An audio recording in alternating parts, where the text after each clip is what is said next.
Okay guys, welcome back. Sorry, you just saw me rapidly finish the video with the extreme lights that I was putting on because I had the call of my lovely wife for a bacon sandwich. And as loyal and loving as I am for you guys who take the time to watch these videos, I'm also not going to turn down a bacon sandwich because that would just be madness. Okay, so what I'm doing now is just shaking up some basic flesh, and what we're going to do is put the filter on top of, that's a lovely nice soft colour, we're going to put the, nice and smooth as well, we're going to put the filter on top of the whole bust just to soften the transitions a little bit.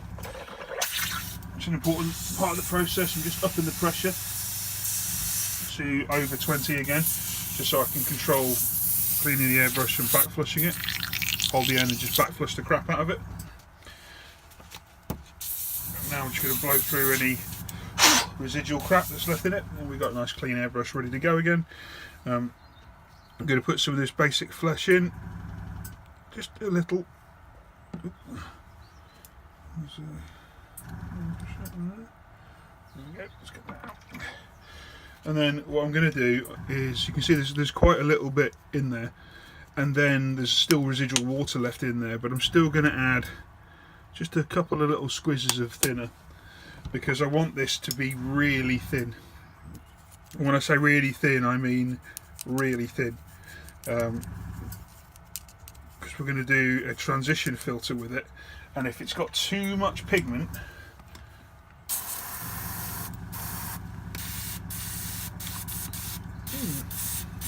there's some crap in there. Let's just get that crap out of there. Yeah, there's still some crap in there. So we'll do that quick battlefield check thing, where you tip the paint forward, pull the needle out, push the needle back in again. He says, locate. That's unusual. Oh, there we go. Trigger is moved. Okay.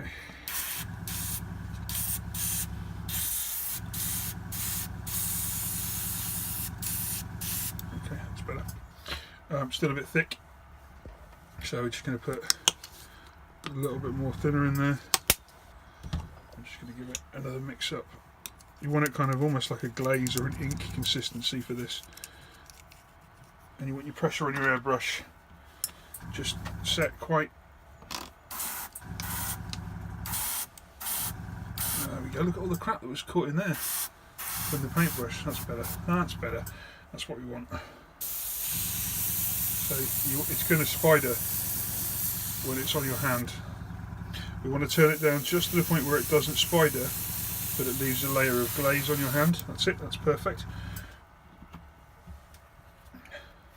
And this is not a airbrushing on the model process, this is an airbrushing around the model in a halo process. So I'm just going to, as best I can on camera whilst getting the height I need, just going to quickly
soften those transitions. Right, I'm going to just do a tiny bit more. Wanted to make sure I've got enough of a filter in it. We're getting there, but what I also don't want to do is to have this, which is a slightly more yellowy, slightly more luminous skin colour. I don't want to have this providing a luminous yellow filter to the model. I quite like the tones we've got at the minute. So there really is a fine balance to be had here.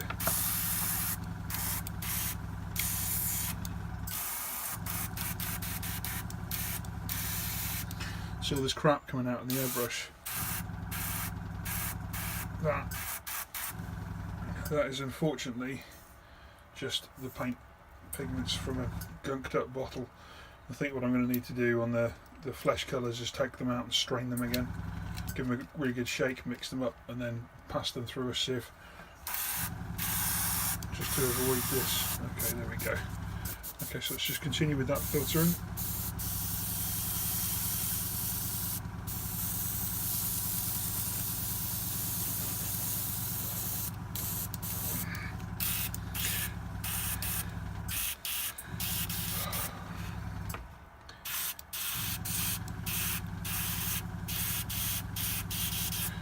Colour's awful.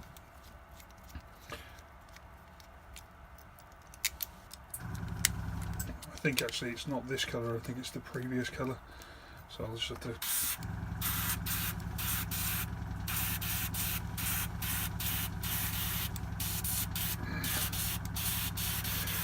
It's good that we do this real time because you get to see when it goes wrong. That is not a happy airbrush. So we're going to dunk clean it.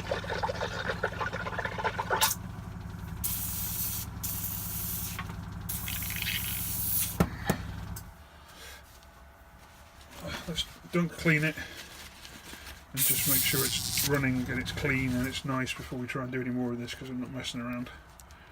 So I'm going to just slide the airbrush needle out the back. I'm going to blow the crap through by hand. I'm going to take the paint cap off. I'm going to give it a quick dip and swill in the fresh water.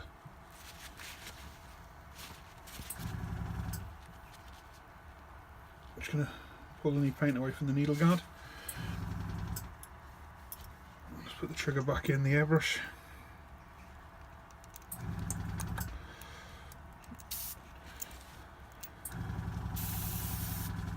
Press the trigger, put the needle back in.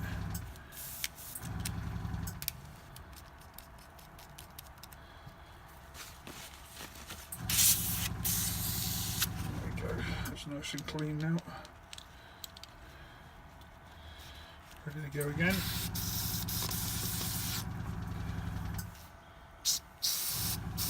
Okay.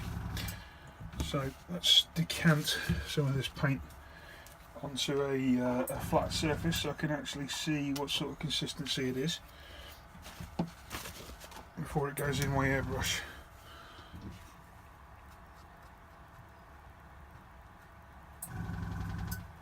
Yeah, it's full of crap.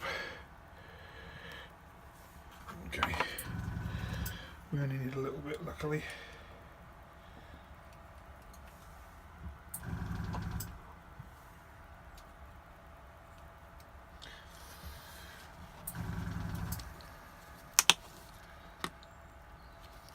Adding some thinner into it, obviously.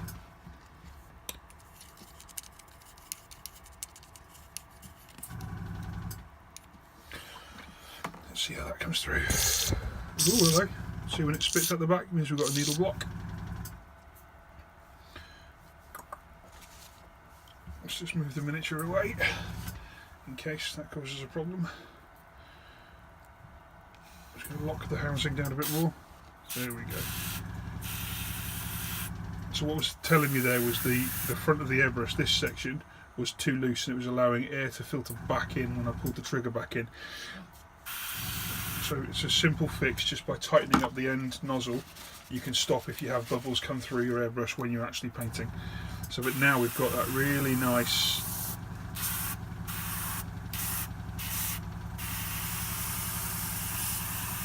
there we go, that's better. We've got a really nice flow now. So we can get the miniature back in here again, and I'm just going to see if there's anywhere I still need to soften a little bit, and I think just around under the chin, on the top of the chin, on the side of the chin, just here. That's a bit too much. It's less of a filter and more of a skin colour. It's fine, bit of texture. Let's just blend that in.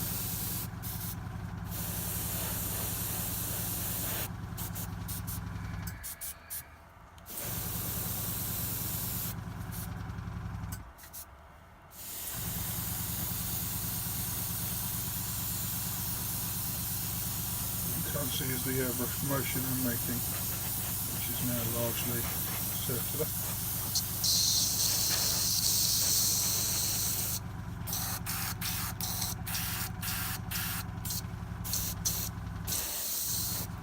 Okay, then we have our softened in skin. So whilst we kept the contrast, we've also softened in those top white blends with the filter. Okay, so now I'm going to double clean the airbrush again, using that life hack that we talked about lots of times. This is going to be a pretty clean airbrush to just run straight onto the next colour. And now we're going to do some stubble.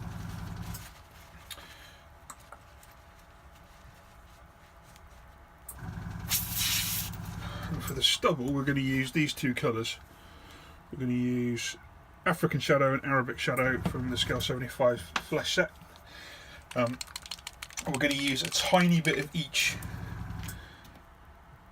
because the African Shadow is a very nice kind of red blue, and the Arabic Shadow is a yellow green.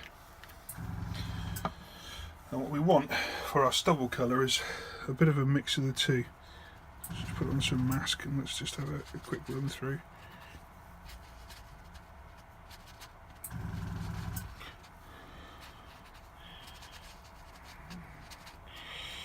Yeah, that'll do me.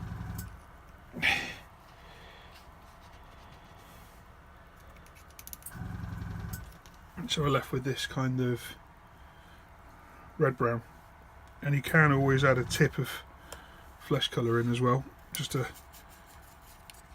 like you would do with a tattoo, you just add a tip of the flesh tone in, just to soften it down a little bit and make it look like it's more organic and part of it. We want there to be quite a nice contrast, but we also don't want it to overshadow, literally, no pun intended, we don't want it to overshadow the paint job around it. We want it to be believable, so we want some striking stubble, a bit Desperate Dan-like, but we also don't want it to take over the miniature, and this is a difficult thing to do actually. So I'm going to run the air through, and I'm just going to put some of that colour through, and we're going to check it's clear, and it is, and that's good. Right, so now there's no filtering, this is just straight airbrush painting, so we're just going to test it on my hand again, and we can see from the rule of thumb that the pressure's too high, because it's a nice thin colour. So I'm going to dial down the pressure on the tank to 18, and then I'm going to change the fine adjust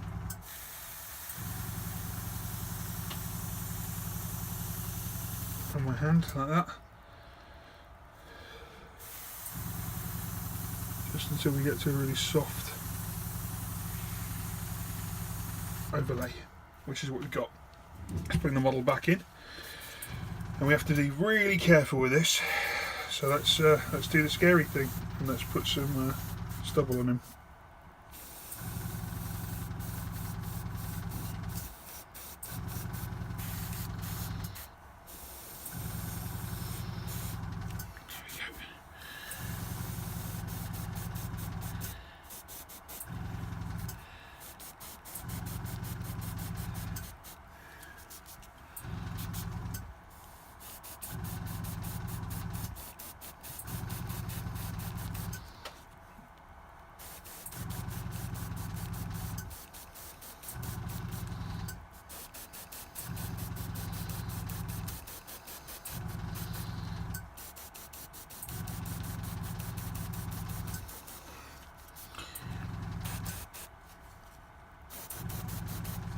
You can hear me feathering the trigger, also known as spotting.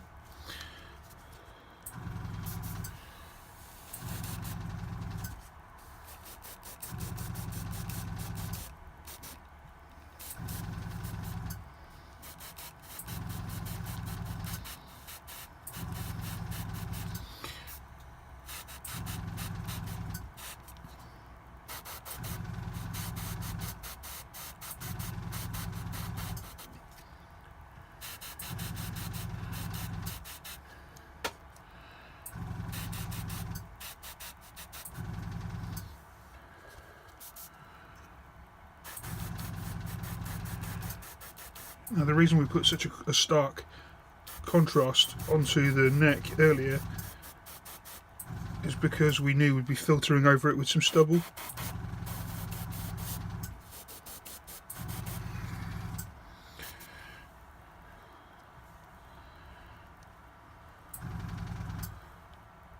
Okay, and we've got to do the same up here on the hair.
Okay, so we've got quite a nice,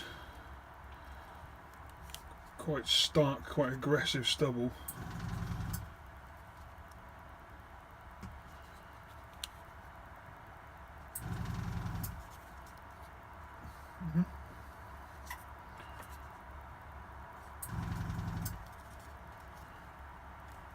Okay, so I'm going to get rid of that.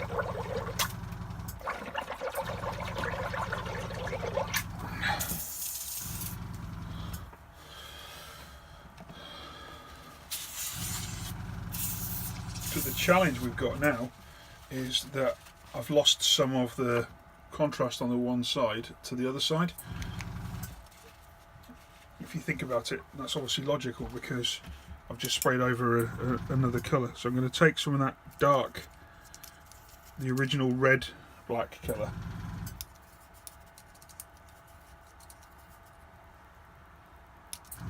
I'm just going to use that unfiltered, this strong shade. See this unfiltered? And I'm just going to put in some of the starker points on here again.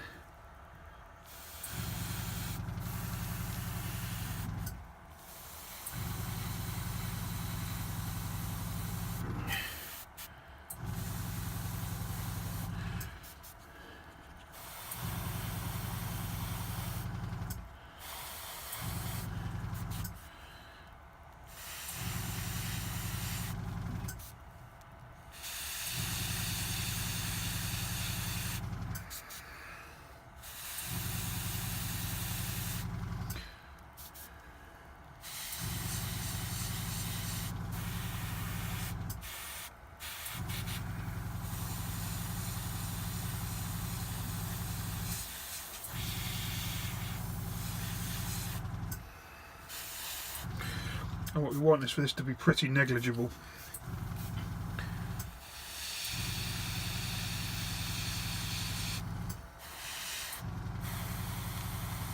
But the filter will just help us a little bit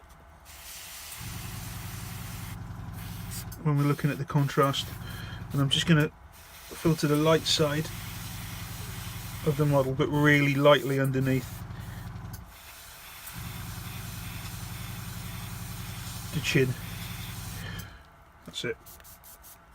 Then on the upper side here, again we'll cover over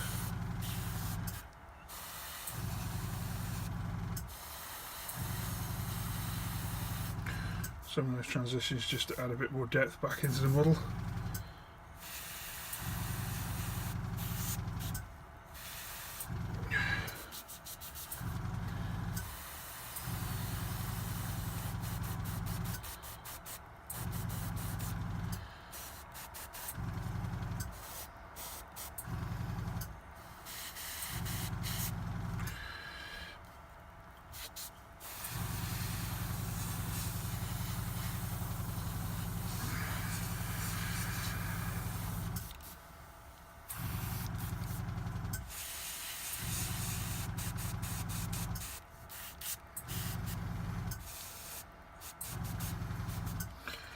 Okay.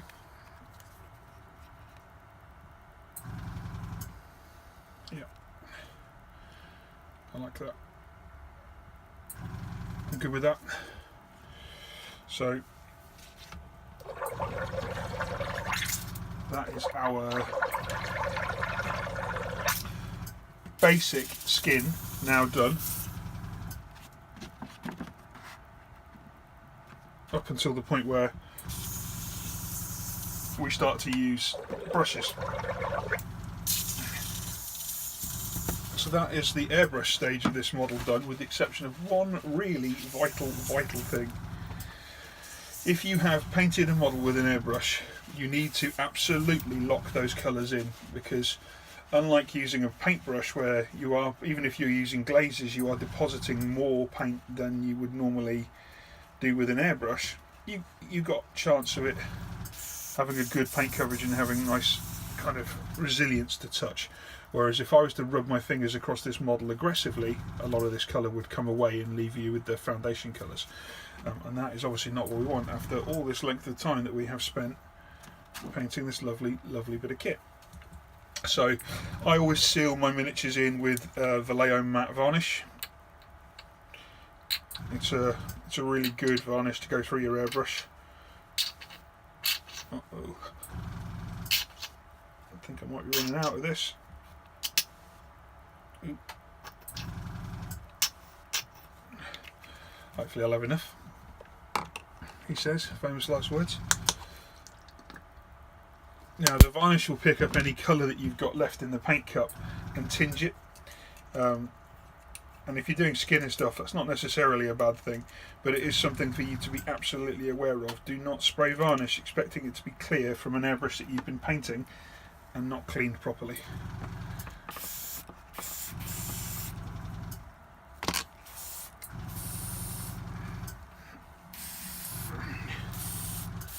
Okay, so I am just going to quickly halo this guy in and seal him with varnish.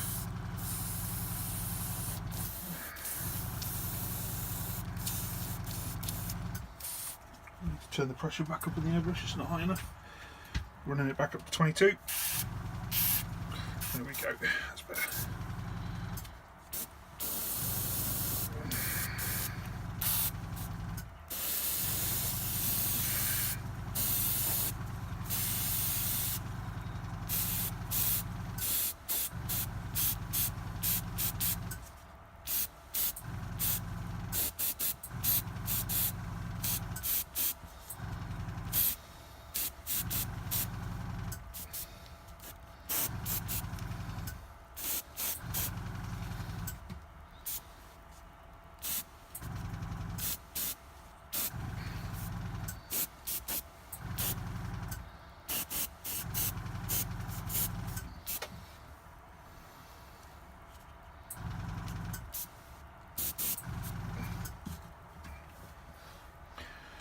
Actually, while I've got this varnish out, I'm also going to quickly just seal in this work I did on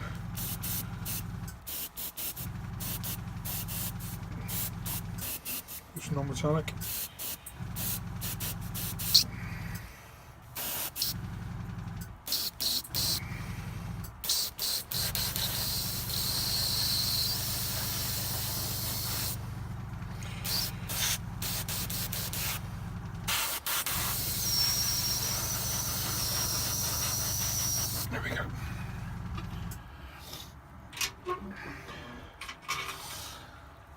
and then we're going to have to very quickly dunk that through and allow it a good run when you're dunk cleaning it, because it's varnish, obviously.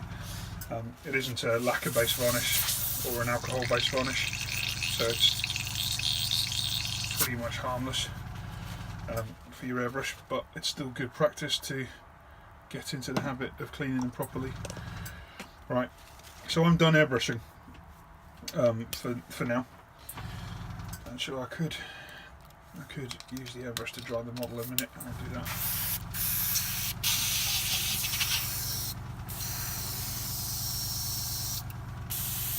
Just using air, not using any paint. I'm just going to dry this varnish so it takes that shine away, and you can actually objectively look at what we've done so far. Now we're still going to put some of these lights back in again, but we're going to do it with glazing with a paintbrush, where we can do it with infinitesimally small details. But this at this point gives us a really strong starting canvas for our brushwork.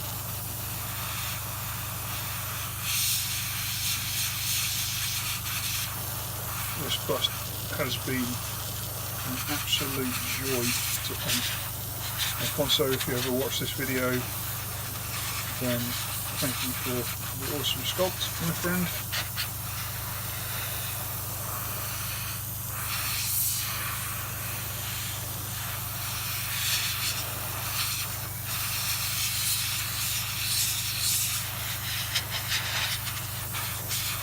Okay, so let's give you a quick twirl of him in detail, and let's have a look and see what we've done so far with the airbrush.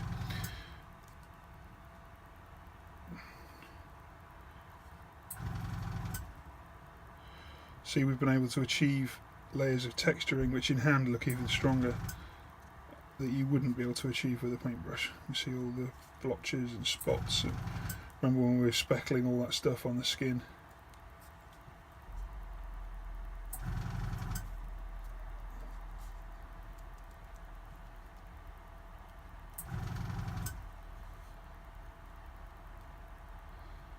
He's a tough looking sod, isn't he?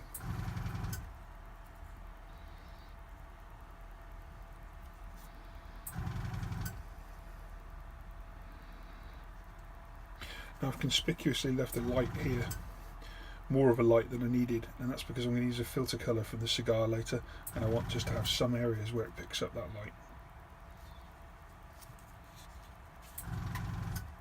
That's lovely on the back there, isn't it?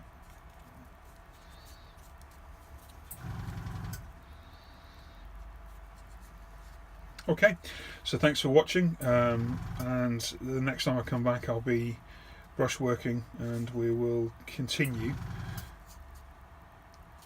with the tutorial. Cheers, thank you for watching, guys. Please leave comments and help me increase the number of people who subscribe by sharing the channel. If you like it, I would really appreciate you recommending anybody to join, because the more people that watch, the more encouraged I am to do it. Cheers, bye.